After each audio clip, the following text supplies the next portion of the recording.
During supper, my mother placed her utensil down and set it flat. She gave me 30 days to locate an apartment. They had sold the house. I was not going with them. Zero notice, zero debate. Father watched his plate. My sibling grinned. By dawn, the suitcases were gone and the house echoed like I never lived there. 6 months later, my mobile buzzed with a message from Mother asking why I was still there. I laughed. She possessed no idea who owned that house. Before I reveal how this happened, please subscribe, tap like, and comment where exactly you are watching Revenge Story podcast from today. I am called Elena. I am 26 and employed in software. On resumes, this appears successful. In actual reality, it implies endless shifts of serving a monitor, lukewarm Java on my table, and a mind that rarely completely powers down. I have always held my chin low. No loud outfits, no major proclamations. If you walked by me inside a supermarket, you would likely never glance twice. That is how my kin always viewed me too. Somebody who faded into the wallpaper. From the exterior, we appeared as a standard Western household. A modest property supper together most evenings. Celebrations that seem nice in snapshots. But beneath that roof, there existed a silent ranking everybody recognized without ever speaking aloud. My mother commanded everything. The agenda, the regulations, the mood of the area. She possessed a method of grinning absent of heat, as if love was something you gathered, not something you were due. My father seldom defied her. He wasn't mean, merely missing in the instances it counted. When situations became awkward, he discovered something captivating on his fork. Then there existed my siblings. The junior one remained in secondary school. Vocal, theatrical, accustomed to being spoiled. The senior one, in her early 20s, held herself as if the universe had already guaranteed her more. They both possessed views regarding my existence, regarding my career, regarding how silent I was, regarding how I never appeared to be progressing anywhere. At the dining board, their tones occupied the air. Mine scarcely exited my lips. I realized quickly not to beg for plenty. Anniversaries were tiny for me, occasionally ignored until late night. Trips proved too costly if I desired to tag along, yet somehow cheap when it was only them. I remained indoors often, guarded the property, tidied up, discovered how to stay helpful without getting seen. By the era I became a youth, I secured employment after class, not because I desired surplus cash, but because asking my guardians for anything seemed like pleading. With my initial few incomes, I purchased myself a battered computer. It wasn't beautiful. It burned and hissed like it was perpetually exhausted. But it was mine. That machine altered everything. I began educating myself to script at midnight, resting on my mattress while the remainder of the home slumbered. Strings of reason made sense in a fashion humans never did. You put the effort in, you obtained outcomes. No bias, no mind games. Still at residence, nothing shifted. I covered my portion, handled my own costs, remained mute, let them think whatever they desired regarding me. I promised myself it was fleeting, that as long as I kept my chin down, I could endure there a bit longer. I simply didn't understand they had already concluded I was replaceable. That meal did not commence any different from the rest. The room reeked of baked poultry and spice. Dishes tapped. My mother walked around with that tense, productive vibe she always possessed when she had already formed a verdict and was simply waiting to declare it. I rested in my regular seat, neck still rigid from labor, telling myself to dine quick and vanish upstairs. My father cleared his throat once, then turned mute again. My sisters leaned toward one another, murmuring and beaming like they were in on a gag I wasn't meant to catch. Midway through the food, my mother placed her utensil down. I require everyone's focus, she spoke soft and calculated. Then she stared directly at me.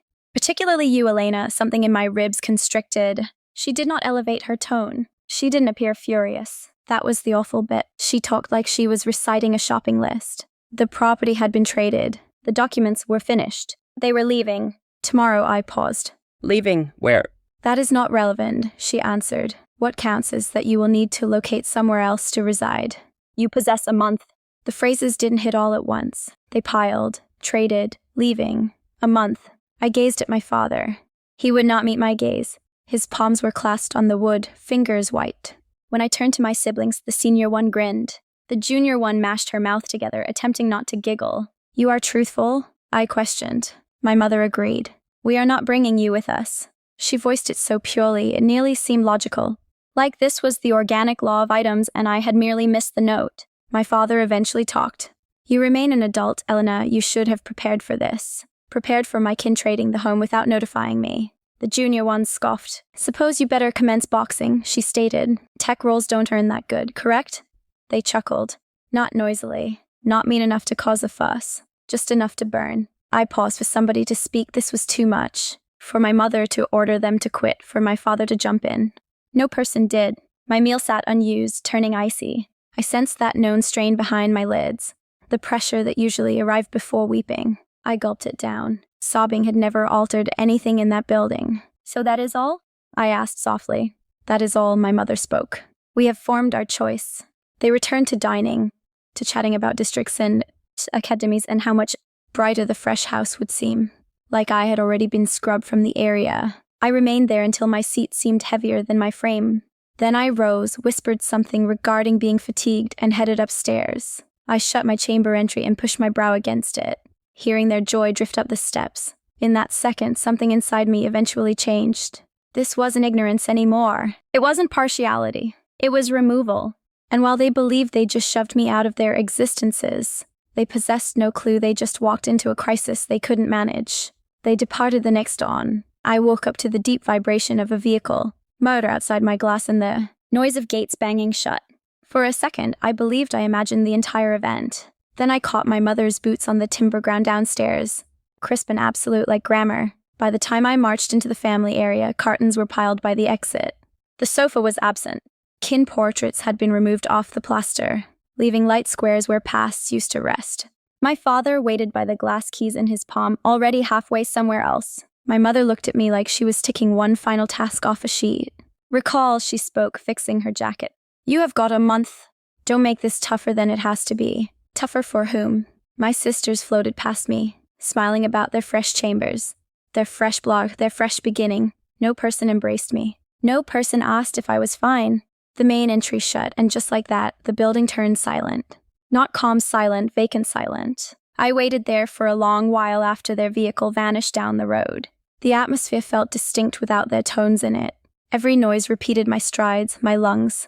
The drone of the cooler they hadn't cared to grab. I wandered through the property lazily, area by area, blank ledges, naked plaster. My youth residence reduced to a husk. And somehow I was the sole item remaining inside it. That was when the burden finally struck me. Not dread, not terror. Just a massive falling understanding that my lineage had formed a neat split. They hadn't fought. They hadn't waited. They had merely concluded I was no longer worth the area I consumed. I rested on the tiles of the family room, spine against the divider, and gazed at nothing. This was normally the stage where I would weep, where I would fault myself, where I would question what I had performed incorrectly. But instead, something frostier settled in. Because the reality was, this didn't arrive out of nowhere. 2 months prior, I had been browsing through pages late one evening, semi-seriously considering moving out eventually. That is when I viewed it, my location, my space, images of the property I was currently residing in, prepped and cleaned like I didn't survive. They had placed the building up for a trade without speaking a phrase to me. I recalled gazing at my computer monitor, feeling damaged first, then furious and then lucid. Lucid in a fashion I hadn't felt in decades. I hadn't challenged them. I hadn't posed inquiries. I had placed a ring instead. While they were filling cartons and organizing their destiny, I was quietly setting something in gear, something lawful, something permanent. Back in the vacant family area, I rose up and wiped the dirt off my palms. The building felt too vast, too hushed, but for the initial time it also felt truthful. They thought they would ditch me. What they didn't learn was that this was the instant I ceased being the human they could walk over without repercussions, and the subsequent time we talked, the scale of control wouldn't belong to them anymore. 6 months elapsed. Not silently, not magically, but consistently. The building changed initially, not in some wild renovation program manner, just deliberately. Fresh couches filled the bare zones. The family area no longer rang. The galleys smelled like Java again. At dark, the lamps remained on because I desired them to, not because I was pausing for somebody else to arrive home. I evolved too. I stood taller. I rested better. I ceased jumping every single time my mobile chimed. They never checked in. Not once. No, are you safe? No, did you locate a spot? 0. I assume in their brains I had already dissolved. Somebody else's issue. Somebody else's load. Then one afternoon, while I was laboring from residence, my device shook on the table, Mother. I gazed at the glass longer than I needed to. When I eventually accessed the text, it was only 6 terms. Why are you still right there? No hello, no worry, just puzzlement, irritation even. I chuckled. Not out loud, just a soft sigh through my nostrils. The sort of grin that arrives when the final tile clicks into spot. I didn't answer. An hour later, another text came in. Then a lost ring. Then another. I let them sit there unseen while I concluded my tasks. When I finally placed my computer aside, I felt peaceful, anchored. They were about to discover out, and I wasn't going to hurry it. That Saturday dawn, I heard a known motor pull into the drive. I didn't gaze out the glass right away. I already knew who it was. The buzzer sounded. I took my time, flattened my shirt, took one large breath. Then I pulled the entry. They waited there, all four of them, like they were pausing to be let back into a zone that still belonged to them. My mother's grin froze the instant she viewed behind me. The seat, the carpet, the paint on the sides. My siblings' gaze dashed around the area. The junior one's jaw actually dropped open. What is all this? My mother questioned, walking inside without waiting for an offer. My father trailed mute as ever, his look glued on the tiles. The senior sister ran her digits along the rear of the seat like she was scared it might vanish. This gear isn't cheap, she whispered. I shut the entry behind them. Sit, I spoke, pointing toward the family zone. They did. My mother clasped her palms in her skirt, attempting to regain her poise. Elena, she started. We need to chat about what is happening here. I leaned back in my seat. You imply why I am still residing in my building? Her skull jerked up. You are lying, I repeated calmly. Silence fell into the zone like a rock. That is not humorous, my father spoke eventually. I am not kidding. My mother's grin tightened. You don't possess that type of funds. I shrugged. You would be shocked what occurs when no person is observing you. The junior one laughed. You are claiming you purchased this house? Yes, with what? The senior one questioned. You were barely earning rent. I beamed, just slightly. That is what you believed.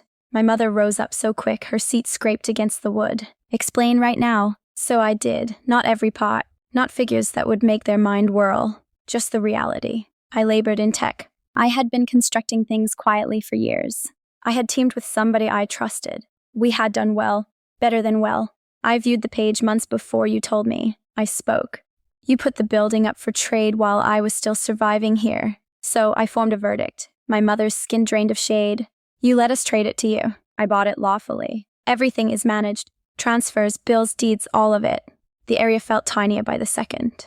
My father rubbed his head. Why didn't you inform us? I met his gaze.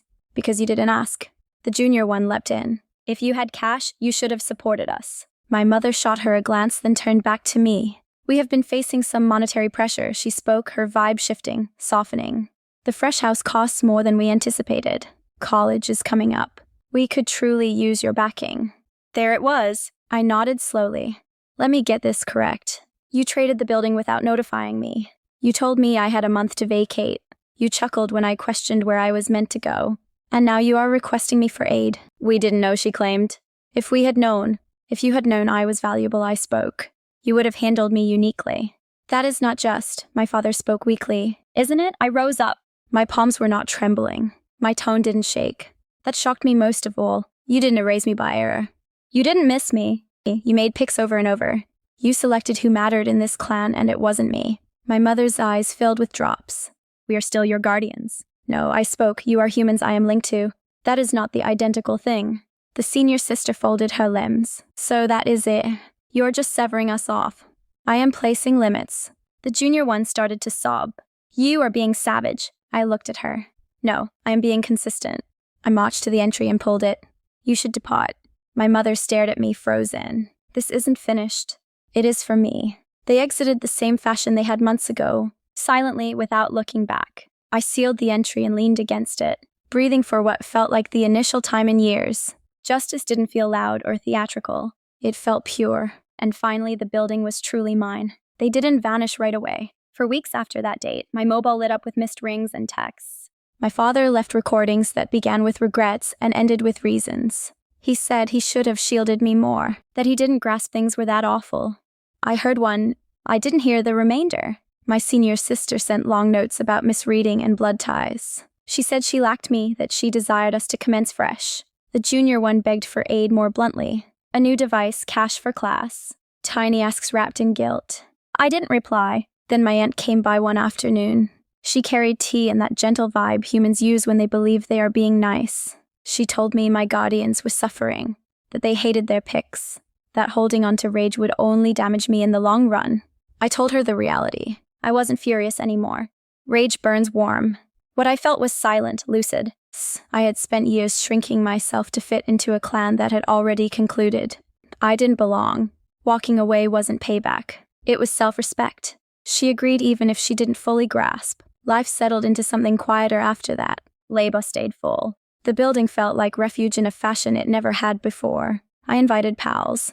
I marked my birth date for the initial time without pausing to be recalled. Some evenings I sat in the family zone with the bulbs dim and thought about how near I had come to thinking I was worth less. I wasn't. I never had been. Walking away taught me something basic but mighty. Family isn't about who holds your last title. It's about who waits beside you when you have nothing to offer but yourself. The moment I stopped pleading to belong was the instant my existence finally became mine. If this tale hit close to resonance, you are not alone. Share where you are listening from and what you would have done in my spot. And if you desire more true tales about limits, deceit, and locating your power, make sure you subscribe so you don't miss the next.